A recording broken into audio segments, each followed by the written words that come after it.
In 2 seconds, the boy's face climbed back down the 12-year tunnel of its becoming, a charcoal sunflower swallowing itself. Who has eyes to see, or ears to hear?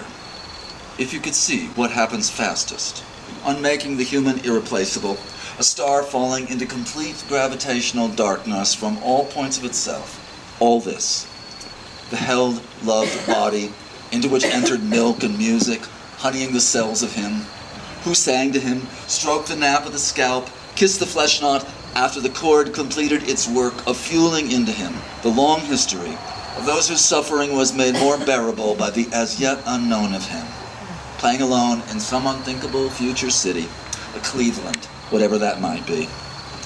2 seconds to elapse. The arc of joy in the conception bed, the labor of hands repeated until the hands no longer required attention, so that as the woman folded, her hopes for him sank into the fabric of his shirts and underpants. Down they go, swirling down into the maw of a greater dark. Treasure box, comic books, pocket knife, bell from a lost cat's collar.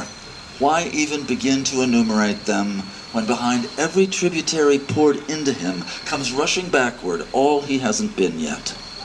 Everything that boy could have thought or made, sung or theorized, built on the quavering but continuous structure that had preceded him, sank into an absence in the shape of a boy playing with a plastic gun in a city park in Ohio in the middle of the afternoon. When I say 2 seconds, I don't mean the time it took him to die. I mean the lapse between the instant the cruiser braked to a halt on the grass, between that moment and the one in which the officer fired his weapon. The 2 seconds taken to assess the situation. And though I believe it is the work of art to try on at least the moment and skin of another, for this hour, I respectfully decline. I refuse it. May that officer be visited every night of his life by an enormity collapsing in front of him into an incomprehensible bloom and the voice that howls out of it. If this is no poem, then...